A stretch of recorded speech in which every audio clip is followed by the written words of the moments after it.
Good afternoon, Rebecca. Thank you for joining us today.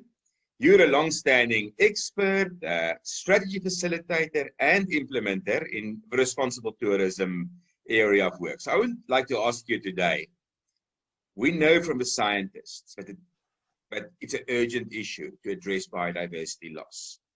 I want to ask you from a practical perspective, and probably from a European and an urban perspective, how do you see the hotel and the food and beverage sector contributing to addressing this issue? I think it's quite useful to take a bit of perspective on where we are and where we started from. And I think we've now spent 2-3 decades, and no doubt a goodly few tons of carbon, expanding on the benefits of energy and water efficiency in properties. And I think we have to acknowledge and underpin this conversation by the fact that many hotel and food businesses in a European context and outside of it have made impressive changes to their own practices, specifically in those areas. Having said that, there are still some businesses in Europe and in city centres that have still to engage even with the basics. And I think we've got to the point now at which, given the multiple crises that we faced, ignorance can no longer be an excuse for inertia. We have to move. We have to move beyond the basics, and we have to move more businesses with us. Where we are now is we've got too many environmental programs that are standardized. They don't tackle the issues that matter in the places that they're based. And as a result, teams lose heart. There's too many businesses that make excuses that the systems or the infrastructure don't support better practices. The status quo now needs to be challenged. We need to start having much more radical conversations with local authorities, conversations with customers, if we really want to start tackling these issues, preserving biodiversity in our destinations. I'm going to put this in context at a very practical level for 1 minute by talking about one of the most difficult issues for hotel and food service businesses to tackle, and that's food waste. Now, we all know that producing food is one of the most ecologically damaging things that human beings do to ecosystems. Somewhere around 1/3 of all the food that's produced globally is wasted. But food production is responsible for about 1/4 of greenhouse gas emissions, 70% of global freshwater withdrawals, and I could go into habitat destruction, but we won't go there. It's no secret that food is at the base of most hotel and food service businesses, and many provide great quality food. But many also retain service standards that specify, for example, that buffet trays have to be maintained at 70% fill levels at all times, despite the knowledge that a reasonable proportion, perhaps as much as 1/3 or 1/2 of the food in those trays at the end of service, will go to waste. Or many continue to offer portion sizes that are too large, both for health and the environment. Now, many hotels will justify this waste by the fact that it's generated by customers. Or many will claim that they are not empowered to change customer choices. Now, let's just do away with that first myth. According to RAP, admittedly, on work based in the UK, somewhere around 2/3 of waste food comes from spoilage and food prep. The claim that we are not empowered, hotels, food service businesses are not empowered to change customer choices is a myth. They try to change them every day. I get emails regularly from any number of hotel businesses trying to get me to buy more, buy different, go to a different destination, eat my food within their restaurant rather than somebody else's. They're experts at trying to change customer choice. And the point here that I want to make, and this is a really important point, is the fact that if we actually want to reduce food waste, we need to reduce and deliver behavioural change.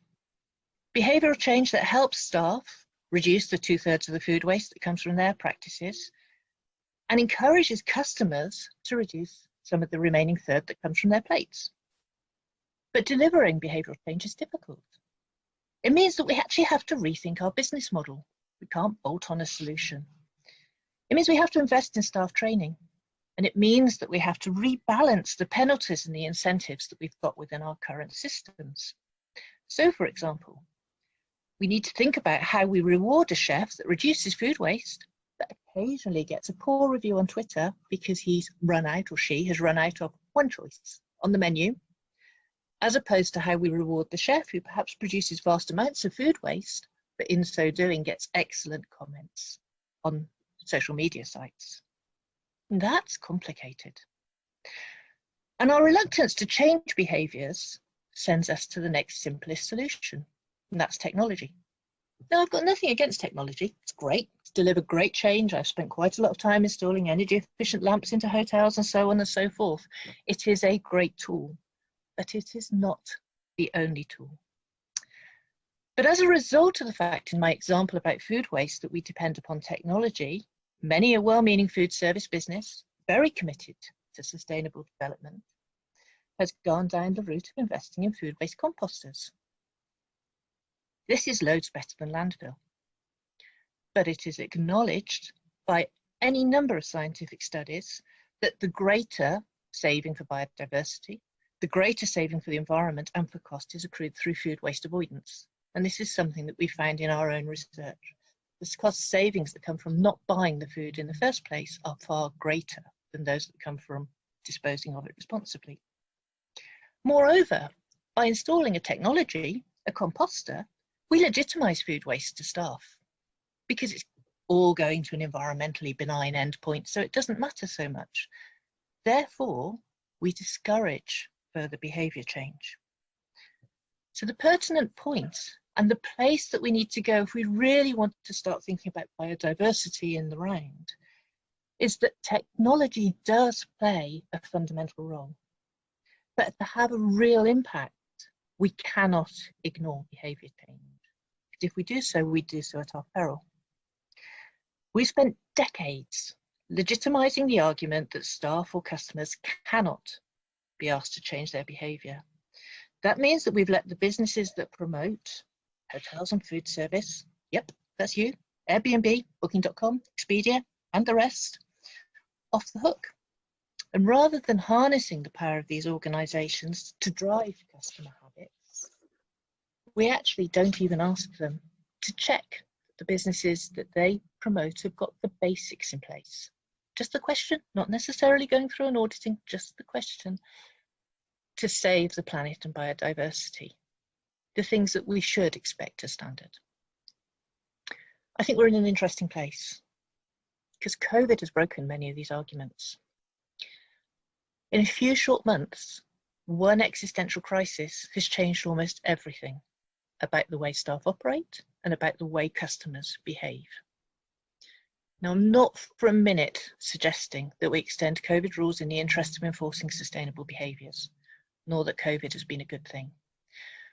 But I am suggesting that we've got a lot to learn from how one existential crisis has led to significant knowledge about the mechanics of changing behaviours and investigate how they can be applied within the sustainable development base, whether the nudge or the shove, as we return to business as usual and rebuild to prevent another existential crisis.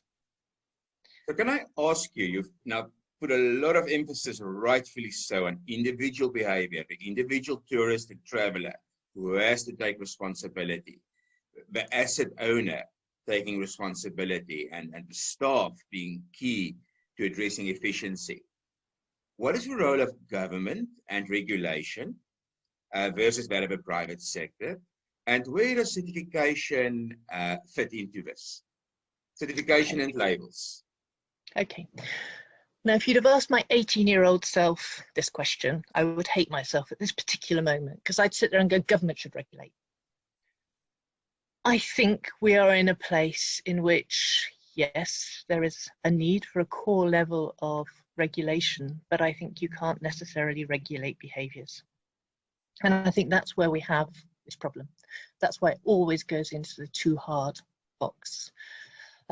So I think that businesses should not be allowed to promote products that are known to damage the environment. I think the role for regulation is to prevent the very poor practices.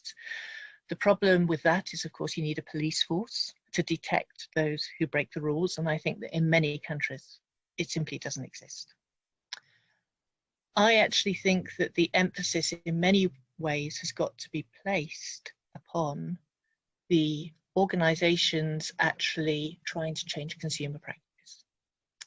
I think that's where we're experts. I've already said, you know, I must get hundreds of things into my inbox on a regular basis, trying to encourage me to do things, to buy differently. So I think the emphasis has got to go into the way in which we are communicated with. And I think that's something businesses excel at, but they need the willpower and almost the permission that their customers would quite like advice about changing behaviour. And I think we're not there yet. We're going to ask you, consumers often say to us, very confused by this proliferation of labels and certification, and many of these lend themselves to greenwashing. Does it work? Do we trust the system? I'm really tempted to sit on the fence, but I made a promise to myself at the beginning of this year that the time has gone for fence sitting. Okay, so I'm going to preempt what I say by the following. Labelling organisations have made huge inroads, and they've been a really, really critical part of the conversation about greening practices. They've a huge amount of collective learning at their fingertips, and to some extent, they've set the baseline of sustainable practices that all businesses should meet. So I think they've had huge value. Without them, and without the bravery of a small number of very large companies who have driven them and adopted them, and some of the trade associations, I've no doubt we would not be sitting where we are today in terms of practice. I think some schemes are better than others in terms of relevance. I think there's some issues with the accuracy of advice that's given. I think there's some issues with the fact that they focus on the impact of a business without necessarily looking at its secondary or its tertiary impact. So sometimes they focus on the thing that isn't as important, particularly when it comes to things like biodiversity, mainly energy conservation, water conservation, and to some extent waste. And I think they don't really provide opportunities for advice to be contextualised into place, and that's particularly important in biodiverse environments. I have a sneaking suspicion that some of the labelling schemes will be a bit like the quality grading schemes that we had in hotels that have sort of started to fizzle out, because the hotel companies, the food service businesses have largely internalised some of those messages, taken them forward in their own in-house products, services, and so they no longer really need those external labels. And I think we now need to have a wider conversation. And I think that wider conversation needs to be around the context in which labels exist and what their overall purpose is in terms of delivering sustainable tourism. And in what follows, I'm going to use the word green as a shorthand for sustainable ethics, planet-friendly, people-friendly tourism, whatever way you want to cut that cake. I think the first thing that we really need to think about is whether we want green labels to be associated with the most sustainable businesses, so to hold out those that really excel, or any business that can meet a baseline criteria. At the moment, I'd say they largely do the latter and not the former. And I think that I would ask what that means for consumers, whether that's what consumers expect them to mean. I think the second question I'd ask is, do we want consumers to have a genuine choice between sustainable and non-sustainable products? And if that's the case, I suspect, I don't know, this isn't scientific, that less than 1% of all tourism businesses globally have got a green label.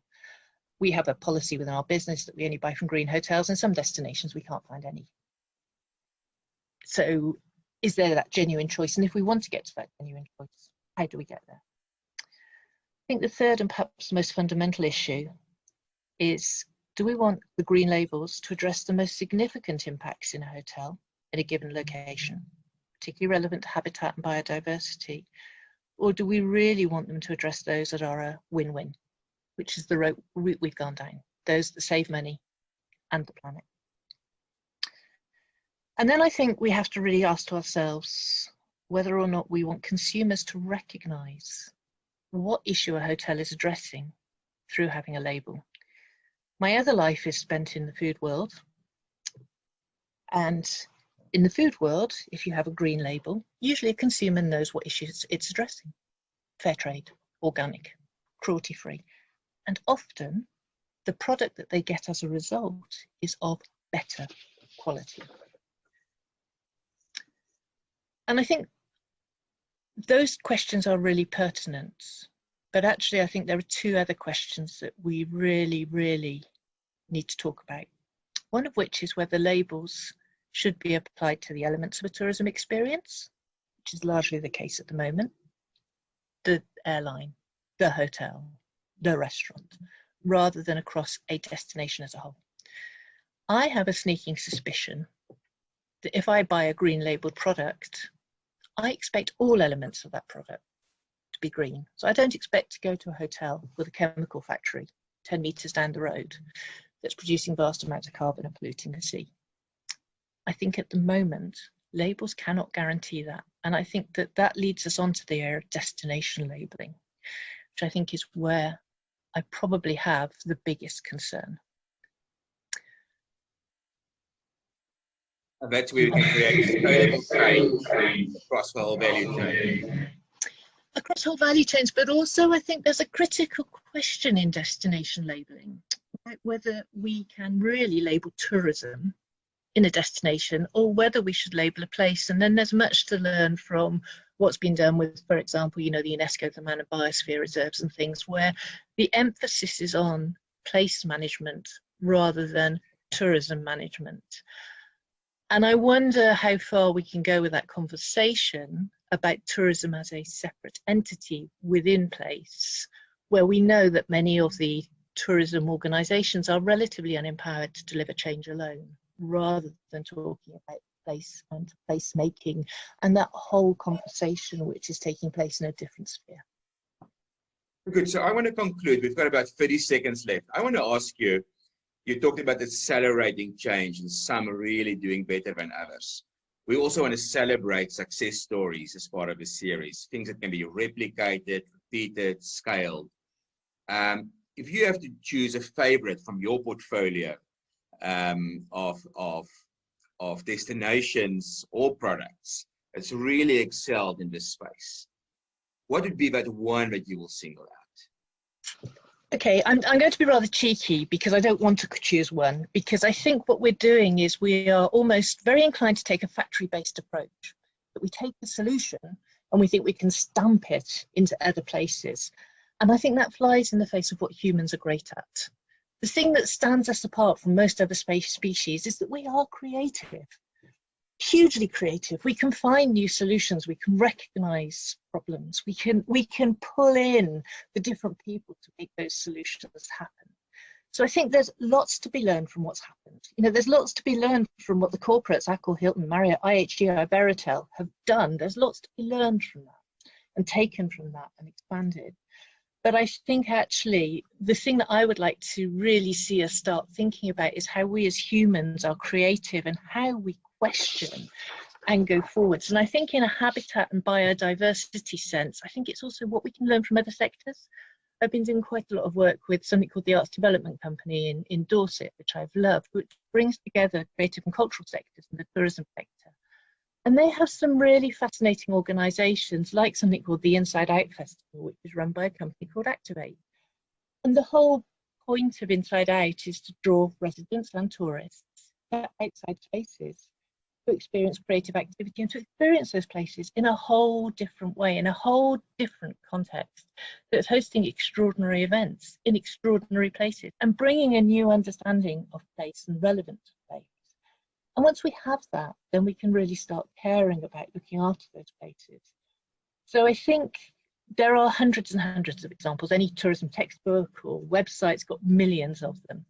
But what I would really like to see is us being creative in place and asking, why do we want tourism? What can we learn from other places like us that have done stuff? Can we talk to them and find out what didn't work? And are there ways that we can bring other people into that conversation and help us to really think about place in a different dimension? Thank you very much, Rebecca. Appreciate your time. Thank you very much, Shaun.